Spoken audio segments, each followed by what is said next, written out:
ನಿಮ್ಮ ತಂದೆ ತಾಯಿಗೆ ಅನಾರೋಗ್ಯ ಆದರೆ ನೀವು ಎಷ್ಟು ಸಜ್ಜಾಗಿದ್ದೀರಿ? ಹಾರ್ಟ್ ಬೈಪಾಸ್ ಸರ್ಜರಿ ಮಾಡಿಸ್ಬೇಕಾಗಿ ಬಂತು ಅಂತ ಇಟ್ಕೊಳ್ಳಿ, 4 ರಿಂದ 7 ಲಕ್ಷ ರೂಪಾಯಿ ಖರ್ಚಾಗುತ್ತೆ. ನಿಮ್ಮ ತಂದೆಗೆ ಈಗ ನಾಳೆ ಏನೋ ಸಮಸ್ಯೆ ಆಯಿತು, ಅವ್ರ ಆಸ್ಪತ್ರೆಗೆ ದಾಖಲಾದ್ರು, ಒಂದು 5-10 ಲಕ್ಷ ಖರ್ಚಾಗುತ್ತೆ ಅಂತ ಹೇಳಿದ್ರೆ ನಿಮ್ಮ ಜೇಬಲ್ಲಿ ಅಷ್ಟು ದುಡ್ಡು ಇದೆಯಾ? ತಂದೆ ತಾಯಿ ಆಸ್ಪತ್ರೆಗೆ ಸೇರಿದ್ರು, ನಿಮ್ಮ ಕೈಯಲ್ಲಿ ದುಡ್ಡಿಲ್ಲ, ಆಗ ನೀವೇನ್ ಮಾಡ್ತೀರಿ? ನಿಮ್ಮ ಹತ್ರ ಅಲ್ಪ ಸ್ವಲ್ಪ FD ಇರುತ್ತೆ, ಆ FD ಬಿಡಿಸ್ಕೊಬತ್ತೀರಿ. ಅದು ಸಾಕಾಗ್ಲಿಲ್ವಾ, ಚಿನ್ನ ತಗೊಂಡೋಗಿ ಗಿರ್ವಿಗಿಡ್ತೀರಿ. ಚಿನ್ನ ಗಿರ್ವಿಗಿಟ್ಟು ನಿಮ್ಗೆ ಹಣ ಸಾಕಾಗ್ಲಿಲ್ವಾ, ಕೊನೆಗೆ ನೀವು ಆ ಚಿನ್ನ ಮಾರ್ತೀರಿ. ಯಾಕೆ ಇಷ್ಟೆಲ್ಲ ಮಾಡ್ತೀರಿ ಅಂತ ಹೇಳಿದ್ರೆ ನಿಮ್ಮ ತಂದೆ ತಾಯಿಯ ಮೇಲಿನ ಪ್ರೀತಿಗೆ. ತಂದೆ ತಾಯಿಯ ಮೇಲಿನ ಪ್ರೀತಿಗೆ ಇಷ್ಟೆಲ್ಲ ಮಾಡುವಾಗ ನಾವು ಯಾಕೆ ಒಂದು ಹೆಲ್ತ್ ಇನ್ಶೂರೆನ್ಸ್ ಮಾಡಿಸಬಾರ್ದು ಅಂತ ನಾವು ಯೋಚನೆನೇ ಮಾಡಲ್ಲ. ಎಷ್ಟೋ ಸಂದರ್ಭದಲ್ಲಿ ನಮ್ಮ ತಂದೆ ತಾಯಿ ಅವ್ರ ಹೊಟ್ಟೆ ಬಟ್ಟೆ ಕಟ್ಟಿ ನಮ್ಮನ್ನು ಸಾಕಿರ್ತಾರೆ. ಸ್ಯಾಕ್ರಿಫೈಸ್ ಮಾಡಿರೋ ತಂದೆ ತಾಯಿಗೆ ಅವರ ಜೀವನದ ಸಂಧ್ಯಾ ಕಾಲದಲ್ಲಿ ಅವರಿಗೆ ಒಳ್ಳೆ ಆಸ್ಪತ್ರೆಯಲ್ಲಿ ಚಿಕಿತ್ಸೆ ಕೊಡಲಿಕ್ಕೆ ಸಾಧ್ಯ ಆಗಲಿಲ್ಲ ಅಂತ ಹೇಳಿದ್ರೆ ಈ ಪ್ರಶ್ನೆಗೆ ಉತ್ತರ ಇಲ್ಲ ಅನ್ನೋದಾದ್ರೆ ನೀವು ಬಹಳ ದೊಡ್ಡ ತಪ್ಪನ್ನು ಮಾಡ್ತಿದ್ದೀರಿ. ಸ್ನೇಹಿತರೆ, ತುಂಬಾ ಜನರಿಗೆ ನಮ್ಮ ಒಂದು ತಂದೆ ತಾಯಿಯಂದ್ರಿಗೆ ಬೆಸ್ಟ್ ಹೆಲ್ತ್ ಇನ್ಶೂರೆನ್ಸ್ ಅನ್ನ ಹೇಗಪ್ಪ ಆಯ್ಕೆ ಮಾಡ್ಕೊಳ್ಳೋದು ಅನ್ನೋ ಕನ್ಫ್ಯೂಷನ್ ಅಲ್ಲಿರ್ತಾರೆ. ಯಾಕಂತಂದ್ರೆ ಹೆಲ್ತ್ ಇನ್ಶೂರೆನ್ಸ್ ಅಂತ ಬಂದಾಗ ಯಾವ ಹೆಲ್ತ್ ಇನ್ಶೂರೆನ್ಸ್ ಅನ್ನ ನಮ್ಮ ತಂದೆ ತಾಯಿಯಂದ್ರಿಗೆ ನಾವು ಆಯ್ಕೆ ಮಾಡ್ಕೊಳ್ಬೇಕಾಗತ್ತೆ, ಅದರ ಜೊತೆಗೆ ಏನೆಲ್ಲ ಪ್ಯಾರಾಮೀಟರ್ಸ್ ನ ಚೆಕ್ ಮಾಡ್ಕೊಳ್ಬೇಕು, ಯಾವ ಕಂಪನಿನ ಸೆಲೆಕ್ಟ್ ಮಾಡಬೇಕು ಅನ್ನೋ ಕನ್ಫ್ಯೂಷನ್ ಅಲ್ಲಿರ್ತಾರೆ. ಸೊ ಇವತ್ತು ಇದ್ರ ಬಗ್ಗೆ ಮಾತನಾಡೋದಕ್ಕೆ ನಮ್ ಜೊತೆಗೆ ಶರತ್ MS ಅವರಿದ್ದಾರೆ. ಇವರು ಸೀನಿಯರ್ ಜರ್ನಲಿಸ್ಟ್ ಹಾಗೆ ಪರ್ಸನಲ್ ಫಿನಾನ್ಸ್ ರೈಟರ್ ಕೂಡ ಹೌದು. ಬಾಸ್ವಾಲಾ ಸಂಸ್ಥೆಯ ಕಂಟೆಂಟ್ ವಿಭಾಗದ ಮುಖ್ಯಸ್ಥರಾಗಿರುವಂತ ಶರತ್ ಅವರನ್ನ ಮೊದಲನೇದಾಗಿ ಅವರನ್ನ ವೆಲ್ಕಮ್ ಮಾಡೋಣ. ಸರ್ ನಮಸ್ತೆ. ನಮಸ್ತೆ ಚೈತ್ರ. ಸರ್, ಈಗ ನಮ್ಮ ಒಂದು ಲೈಫ್ ಅಂತ ಬಂದಾಗ ತಂದೆ ತಾಯಿ ಅಂದ್ರು ಮೇಜರ್ ರೋಲ್ ಅನ್ನ ಪ್ಲೇ ಮಾಡ್ತಾರೆ. ಯಾಕಂತಂದ್ರೆ ಚಿಕ್ಕಂದಿಂದ ನಮ್ಮನ್ನ ಚೆನ್ನಾಗಿ ನೋಡ್ಕೊಂಡಿರ್ತಾರೆ.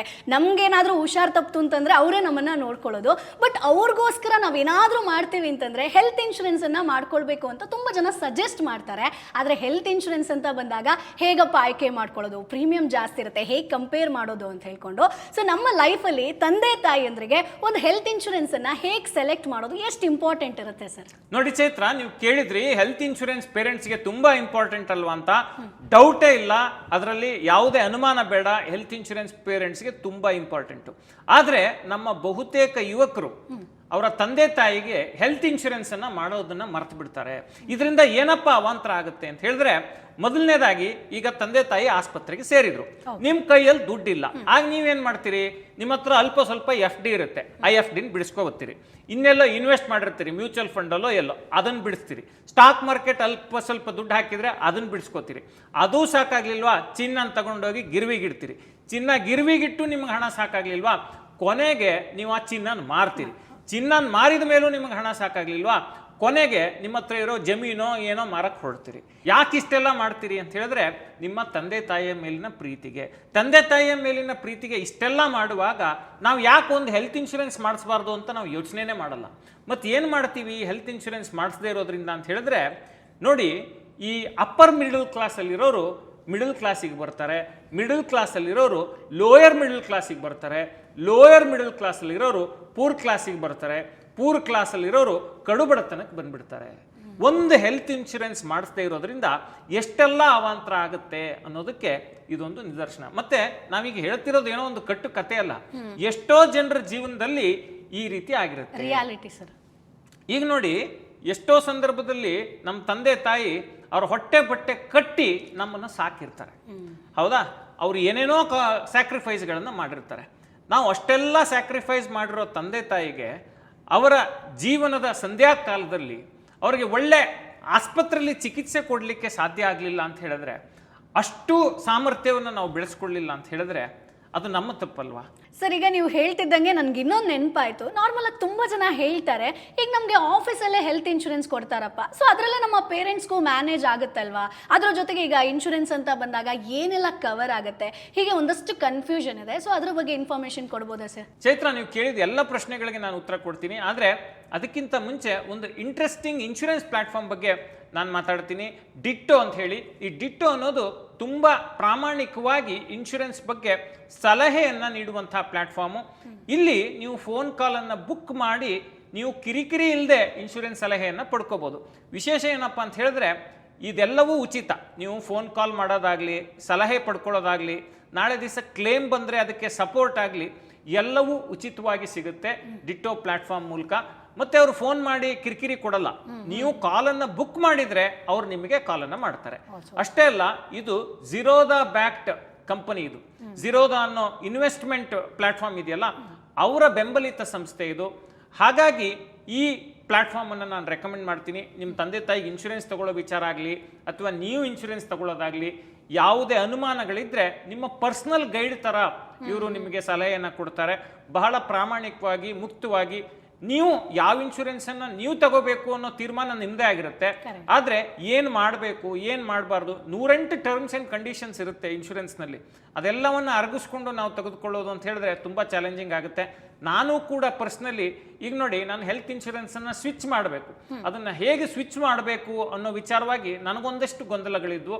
ಅದನ್ನ ಪರಿಹಾರ ಮಾಡ್ಕೊಳ್ಳಿಕ್ಕೆ ನಾನು ಡಿಟೋ ಪ್ಲಾಟ್ಫಾರ್ಮ್ ಅನ್ನ ಕಾಲ್ ಬುಕ್ ಮಾಡೋದ್ರ ಮೂಲಕ ಯೂಸ್ ಮಾಡಿದ್ದೀನಿ. ಬಹಳ ಅದ್ಭುತವಾದ ಅಡ್ವೈಸ್ ಅನ್ನು ಅವ್ರು ಕೊಡ್ತಾರೆ. ಹಾಗಾಗಿ ನಾನು ಇದನ್ನ ನಿಮಗೆ ರೆಕಮೆಂಡ್ ಮಾಡ್ತಿದ್ದೀನಿ. ನಿಮ್ಮ ತಂದೆ ತಾಯಿಗೆ ಅಥವಾ ನಿಮಗೆ ಇನ್ಶೂರೆನ್ಸ್ ತಗೋಬೇಕು ಅಂತ ಹೇಳಿದ್ರೆ ಡಿಸ್ಕ್ರಿಪ್ಷನ್ ಅಲ್ಲಿ ಅವರ ಲಿಂಕ್ ಇದೆ. ಅವರ ಲಿಂಕ್ ಅನ್ನ ಬಳಸ್ಕೊಂಡು ನೀವು ಸೂಕ್ತವಾದ ವಿಮಾ ಸಲಹೆಯನ್ನ ಅವರಿಂದ ಪಡ್ಕೋಬಹುದು. ಮತ್ತೆ ಈ 24/7 ಕ್ಲೇಮ್ ಸಪೋರ್ಟ್ ಇರುತ್ತೆ. ಅಂದ್ರೆ ದಿನದ 24 ಗಂಟೆ ಕೂಡ ನಿಮಗೆ ಕ್ಲೇಮ್ ಅನ್ನ ಒದಗಿಸ್ಕೊಡ್ಲಿಕ್ಕೆ ಅವರು ಸಹಾಯವನ್ನ ಮಾಡ್ತಾರೆ. ಅದ್ರ ಬಗ್ಗೆ ನೀವು ಗಮನವನ್ನ ವಹಿಸಿ. Okay, so thank you so much sir. ಒಂದು ಒಳ್ಳೆ ಪ್ಲಾಟ್ಫಾರ್ಮ್ ಬಗ್ಗೆ ತಿಳಿಸ್ಕೊಟ್ಟಿದ್ದೀರಾ. ಬಟ್ ಈಗ ನಮ್ಮ ಒಂದು ವ್ಯೂವರ್ಸ್ಗೆ ಒಂದು ಕನ್ಫ್ಯೂಷನ್ ಇರ್ಬೋದು. ಈಗ ನಾವು ಹೆಲ್ತ್ ಇನ್ಶೂರೆನ್ಸ್ನ ಬೈ ಮಾಡ್ತೀವಿ ಅಂತಂದ್ರೆ ಕವರೇಜ್ನ ಹೆಂಗೆ ಆಯ್ಕೆ ಮಾಡ್ಕೊಳ್ಳೋದು ಸರ್? ಹೆಂಗೆ ಅದು ಗೊತ್ತಾಗುತ್ತೆ? ಅದ್ರ ಜೊತೆಗೆ ಈಗ ನನಗೆ ಆಫೀಸ್ ಹೆಲ್ತ್ ಇನ್ಶೂರೆನ್ಸ್ ಇದೆ, ಸೊ ಯಾಕೆ ಹೆಲ್ತ್ ಇನ್ಶೂರೆನ್ಸ್ ಇದನ್ನ ತಗೋಬೇಕು, ಪ್ರೀಮಿಯಂ ಯಾಕೆ ಕಟ್ಟಬೇಕು ಅನ್ನೋ ಒಂದು ಕನ್ಫ್ಯೂಷನ್ ಇರುತ್ತೆ. ಸೊ ಅದಕ್ಕೆ ಏನು ಹೇಳಿ? ಈಗ ನೋಡಿ ಚೈತ್ರ, ಅಂದ್ರೆ ನೀವೇನೋ ದೊಡ್ಡ ಘನಕಾರ್ಯ ಮಾಡಬೇಕು ಅಂತ ನಾ ಹೇಳ್ತಿಲ್ಲ. ಏನ್ ಮಾಡ್ಬೇಕಪ್ಪ ಅಂತ ಹೇಳಿದ್ರೆ, ನಿಮ್ಮ ತಂದೆ ತಾಯಿಯ ಆರೋಗ್ಯದ ಸುರಕ್ಷತೆಗೆ ದಯವಿಟ್ಟು ಒಂದು ಹೆಲ್ತ್ ಇನ್ಶೂರೆನ್ಸ್ ಅನ್ನ ಮಾಡಿಸಿ. ತುಂಬಾ ನೋಡಿ, ಯಾಕೆ ಇದನ್ನು ಹೇಳ್ತಿದ್ದೀನಿ ಅಂತ ಹೇಳಿದ್ರೆ, ಈಗ ಒಬ್ಬ ವ್ಯಕ್ತಿಯ ಸಂಬಳ 50,000 ರೂಪಾಯಿ ಅಂತೇಳಿ ಇಟ್ಕೊಳ್ಳಿ ಚೈತ್ರ. ತಿಂಗಳಿಗೆ ಅವರು 10,000 ರೂಪಾಯಿ ಉಳಿಸ್ತಾರೆ. 10,000 ರೂಪಾಯಿ ಉಳಿಸ್ತಾರೆ, ಎಲ್ಲ ಖರ್ಚು ಕಳೆದು 10,000 ರೂಪಾಯಿ ಉಳಿಸ್ತಾರೆ ಅಂತ ಅನ್ಕೊಳ್ಳೋಣ. ಅಂದ್ರೆ ವರ್ಷಕ್ಕೆ 1,20,000 ರೂಪಾಯಿನ ಅವರು ಉಳಿಸ್ತಾರೆ ಅಂತ ಅನ್ಕೊಳ್ಳೋಣ. ಆಯ್ತಾ? ಈ ರೀತಿ 5 ವರ್ಷ ಕಷ್ಟಪಟ್ರೆ 6 ಲಕ್ಷ ಉಳಿಯುತ್ತೆ. ಅಂದ್ರೆ ಪ್ರತಿ ತಿಂಗಳು 10,000 ಉಳಿಸ್ಕೊಂಡು ಹೋದ್ರೆ 5 ವರ್ಷ ಉಳಿತಾಯ ಮಾಡಿದ್ರೆ 6 ಲಕ್ಷ ಉಳಿತಾಯ ಆಗುತ್ತೆ. ಇಂಥ ಸಂದರ್ಭದಲ್ಲಿ ನಿಮ್ಮ ತಂದೆಗೋ ತಾಯಿಗೋ ಅನಾರೋಗ್ಯ ಆಯಿತು ಅಂತೇಳಿ ಇಟ್ಕೊಳ್ಳಿ. ಈಗ ಅವರಿಗೆ ಮೊಣಕಾಲಿನ ಆಪರೇಷನ್ ಮಾಡಿಸ್ಬೇಕು ಅಂತ ಇಟ್ಕೊಳ್ಳಿ. 3 ರಿಂದ 6 ಲಕ್ಷ ಖರ್ಚಾಗುತ್ತೆ. ಅಲ್ಲಿಗೆ ನೀವು 6 ವರ್ಷ ಉಳಿಸಿದ ಹಣ 6 ನಿಮಿಷದಲ್ಲಿ ಹೋಗ್ಬಿಡುತ್ತೆ. ಆಯ್ತಾ? ಹಾರ್ಟ್ ಬೈಪಾಸ್ ಸರ್ಜರಿ ಮಾಡಿಸ್ಬೇಕಾಗಿ ಬಂತು ಅಂತ ಇಟ್ಕೊಳ್ಳಿ, 4 ರಿಂದ 7 ಲಕ್ಷ ರೂಪಾಯಿ ಖರ್ಚಾಗುತ್ತೆ ಇವತ್ತಿನ ಲೆಕ್ಕಾಚಾರದಲ್ಲಿ, ಇಂಟರ್ನೆಟ್ನಲ್ಲಿ ಲಭ್ಯ ಇರುವಂಥ ಮಾಹಿತಿ ಪ್ರಕಾರ. ಕ್ಯಾನ್ಸರ್ ಟ್ರೀಟ್ಮೆಂಟ್ ಕೊಡಿಸ್ಬೇಕು ಅಂತ ಹೇಳಿದ್ರೆ 10 ರಿಂದ 15 ಲಕ್ಷ ಕೂಡ ಬೇಕಾಗ್ಬೋದು. ICU ನಲ್ಲಿ ಇರೋದಕ್ಕೆ ಒಂದು ದಿನಕ್ಕೆ 20,000ದಿಂದ 40,000ದವರೆಗೆ ಬಿಲ್ ಆಗುತ್ತೆ. ಅಲ್ಲಿಗೆ ನೀವು 10,000 ರೂಪಾಯಿ ರೀತಿ, ನಿಮ್ಗೆ 50,000 ರೂಪಾಯಿ ಸಂಬಳ ಇದೆ, 10,000 ರೂಪಾಯಿ ಉಳಿಸಿ 5 ವರ್ಷದ ಅವಧಿಯಲ್ಲಿ 6 ಲಕ್ಷ ಉಳಿಸಿರ್ತೀರಿ. ಆ 6 ಲಕ್ಷ 6 ನಿಮಿಷದಲ್ಲಿ ಹಿಂಗೆ ಮಾಯ ಆಗ್ಬಿಡುತ್ತೆ. ಅದ್ರ ಬದಲು ನಿಮ್ಮ ಹತ್ರ ಒಂದು ಹೆಲ್ತ್ ಇನ್ಶೂರೆನ್ಸ್ ಇದ್ದಿದ್ರೆ 6 ಲಕ್ಷ ರೂಪಾಯಿ ಹಂಗೆ ಮಾಯ ಆಗ್ತಿರ್ಲಿಲ್ಲ. 6 ಲಕ್ಷ ರೂಪಾಯಿಗೆ ಪೆಟ್ಟು ಬೀಳುತ್ತಿರಲಿಲ್ಲ. ನಿಮ್ಮ ಉಳಿತಾಯ ಹೂಡಿಕೆಗಳನ್ನು ಬಿಡಿಸ್ಕೊಳ್ಳೋ ಅಂಥ ಸಂದರ್ಭ ಬರ್ತಿರ್ಲಿಲ್ಲ. ನಿಮ್ಮ ಚಿನ್ನವನ್ನು ಮಾರುವಂಥ ಸಂದರ್ಭ ಬರ್ತಿರ್ಲಿಲ್ಲ. ನಿಮ್ಮ ಭೂಮಿಯನ್ನು, ಕೃಷಿ ಭೂಮಿಯನ್ನು ಮಾರಾಟ ಮಾಡುವಂಥ ಸಂದರ್ಭ ಬರ್ತಿರ್ಲಿಲ್ಲ. ಆರೋಗ್ಯಕ್ಕೆ ಔಷಧ ಕೊಡಿಸೋ ಖರ್ಚಿಗಾಗಿ ತುಂಬ ಜನ ಏನು ಅನ್ಕೋತಾರೆ ಅಂತ ಹೇಳಿದ್ರೆ, ಆಫೀಸಿಂದ ನಮ್ಗೆ ಇನ್ಶೂರೆನ್ಸ್ ಇದೆ, ನಮ್ಮ ತಂದೆ ತಾಯಿಗೂ ಅವ್ರಿಗೆ ಕವರೇಜ್ ಸಿಗುತ್ತೆ ಅಂತ ಹೇಳಿ. ಆದರೆ ನೆನ್ಪಿಟ್ಕೊಳ್ಳಿ, ತುಂಬ ಆಫೀಸ್ ಕವರೇಜ್ಗಳಲ್ಲಿ ಬರೀ ಗಂಡ ಹೆಂಡತಿ ಮಕ್ಕಳಿಗೆ ಕವರೇಜ್ ಇರುತ್ತೆ, ತಂದೆ ತಾಯಿಗೆ ಕವರೇಜ್ ಇರಲ್ಲ. ಒಂದು ವೇಳೆ ತಂದೆ ತಾಯಿಗೆ ಕವರೇಜ್ ಇದ್ರೂ ಕೂಡ ಅದಕ್ಕೆ ಅಡಿಷನಲ್ ಪ್ರೀಮಿಯಂ ಅನ್ನ ಕಂಪನಿಗಳು ಕಟ್ಟಿಸ್ಕೊತವೆ. ಇಲ್ಲಿರೋ ದೊಡ್ಡ ಸಮಸ್ಯೆ ಏನಪ್ಪಾ ಅಂತ ಹೇಳಿದ್ರೆ, ತುಂಬಾ ದೊಡ್ಡ ಮಟ್ಟದ ಕವರೇಜು ನೀವು ಕೊಡುವಂತಹ ಕಂಪನಿ ಕವರೇಜ್ಗಳಲ್ಲಿ ಇರಲ್ಲ. ಅಂದ್ರೆ ನೀವು ಯಾವುದೋ ಕಂಪ್ನಿಲಿ ಕೆಲಸ ಮಾಡ್ತಿರ್ತೀರಿ, ಅವರು ನಿರ್ದಿಷ್ಟವಾಗಿ 3 ಲಕ್ಷನೋ 4 ಲಕ್ಷನೋ ಕವರೇಜ್ ಕೊಟ್ಟಿರ್ತಾರೆ. ಬಟ್ ನಿಮ್ಮ ತಂದೆ ತಾಯಿಗೆ 3-4 ಲಕ್ಷ ಕವರೇಜ್ ಸಾಕಾಗದೆ ಹೋಗ್ಬೋದು. ಯಾಕೆ ಅಂತ ಹೇಳಿದ್ರೆ ಅವರಿಗೆ ವಯೋಸಹಜ ಕಾಯಿಲೆಗಳು ಇರಬಹುದು, ಅಥವಾ ವಯೋಸಹಜ ಕಾಯಿಲೆಗಳಿಗೆ ಚಿಕಿತ್ಸಾ ವೆಚ್ಚ ತುಂಬ ಜಾಸ್ತಿ ಆಗಿದೆ.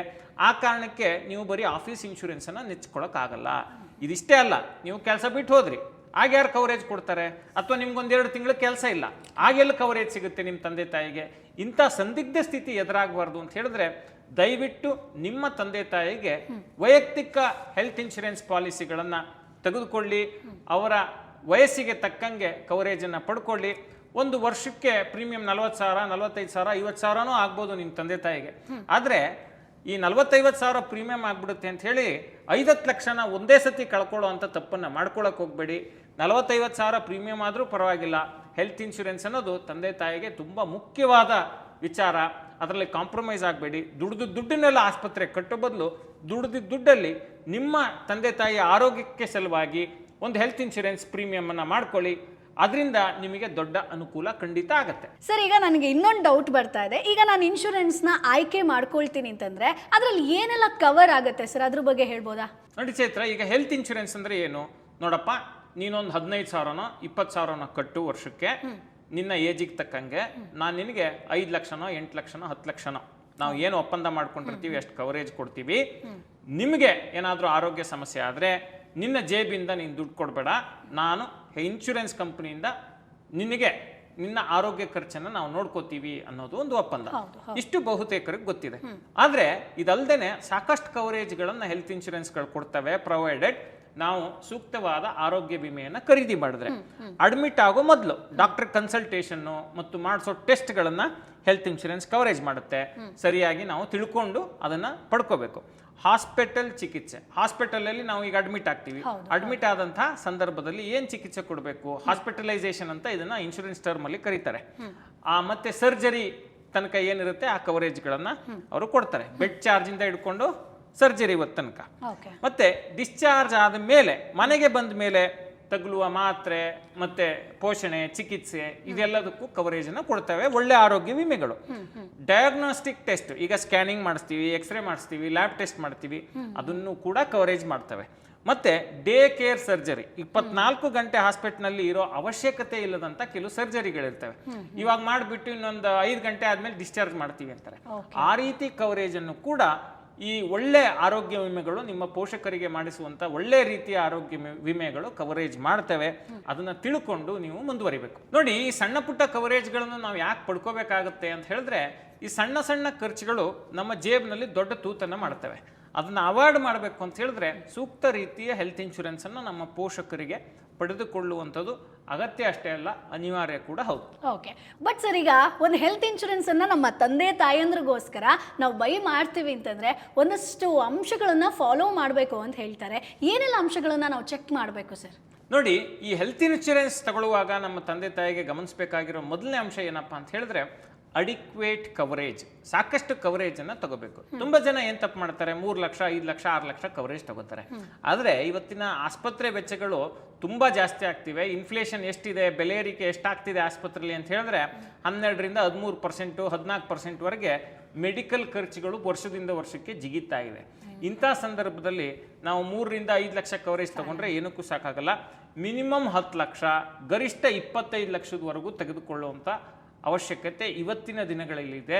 ಯಾಕೆಂತ ಹೇಳಿದ್ರೆ ಸಣ್ಣ ಪುಟ್ಟ ಚಿಕಿತ್ಸೆಗೆನೆ ಈಗ 3ರಿಂದ 5 ಲಕ್ಷ ಖರ್ಚಾಗ್ಬಿಡುತ್ತೆ. ಹಾಗಾಗಿ ಮಿನಿಮಮ್ 10 ಲಕ್ಷ, ಮ್ಯಾಕ್ಸಿಮಮ್ 25 ಲಕ್ಷದವರೆಗೂ ಕವರೇಜ್ ಅನ್ನ ಪಡೆದುಕೊಳ್ಳುವಂತ ಆಲೋಚನೆಯಲ್ಲಿ ನೀವಿರಿ. ಅವಾಗ ನಿಮಗೆ ಅನುಕೂಲ ಖಂಡಿತ ಆಗುತ್ತೆ ಸಂಕಷ್ಟದ ಸಂದರ್ಭದಲ್ಲಿ. ಎರಡನೇದು, ಹಳೆಯ ಕಾಯಿಲೆಗಳಿಗೆ ವೇಟಿಂಗ್ ಪೀರಿಯಡ್. ಏನಾಗುತ್ತಪ್ಪ ಅಂತ ಹೇಳಿದ್ರೆ ಹೆಚ್ಚಿನ ಪೋಷಕರಿಗೆ ಈಗಾಗಲೇ ಶುಗರು, BP ಅಂತ ಕಾಯಿಲೆಗಳಿರ್ತವೆ. ಇನ್ಶೂರೆನ್ಸನ್ನು ಹಾಗಾಗಿ ಸಾಧ್ಯವಾದಷ್ಟು ಬೇಗ ತಗೊಳ್ಳಿ. ಈ ಬೇಗ ತಗೊಂಡಾಗ ಏನಾಗುತ್ತೆ ಅಂತ ಹೇಳಿದ್ರೆ ವೇಟಿಂಗ್ ಪೀರಿಯಡ್ಗಳು, ಅಂದರೆ ವೇಟಿಂಗ್ ಪೀರಿಯಡ್ ಅಂದರೆ ಏನು, ಇಂತಿಷ್ಟು ಟೈಮ್ವರೆಗೆ ಈ ಕಾಯಿಲೆಗಳಿಗೆ ನಾನು ಚಿಕಿತ್ಸೆಯನ್ನು ಕೊಡಲ್ಲ ಅಂತೇಳಿ ಇನ್ಶೂರೆನ್ಸ್ ಕಂಪನಿ ಹೇಳುತ್ತೆ. ಆ ಅವಧಿ ಮುಗಿದೋದ ನಂತರ ಕೊಡ್ತಾರೆ. ಆದರೆ ಅವಧಿ ಮುಗಿಬೇಕು ಅಂತ ಹೇಳಿದ್ರೆ ನೀವು ಬೇಗ ಹೆಲ್ತ್ ಇನ್ಶೂರೆನ್ಸನ್ನು ತಗೋಬೇಕು. ನೀವು ಹೆಲ್ತ್ ಇನ್ಶೂರೆನ್ಸ್ ತಗೊಳ್ಳೋದನ್ನೇ ತಡ ಮಾಡಿದರೆ ನಿಮಗೆ ಚಿಕಿತ್ಸೆ ಮತ್ತು ವಿಳಂಬ ಆಗ್ತಾ ಹೋಗುತ್ತೆ. ಮತ್ತೆ ಕೆಲವೊಂದು ಇನ್ಶೂರೆನ್ಸ್ಗಳಲ್ಲಿ ಈ ವೇಟಿಂಗ್ ಪೀರಿಯಡ್ ಅನ್ನ ಕಡಿಮೆ ಮಾಡ್ಕೊಳ್ಳಿಕ್ಕೆ ಕೆಲವು ಆಡ್ ಆನ್ಸ್ ಇರುತ್ತೆ. ಅದಕ್ಕೆ ಹೆಚ್ಚುವರಿ ಪ್ರೀಮಿಯಂ ಬರುತ್ತೆ, ಹೌದು.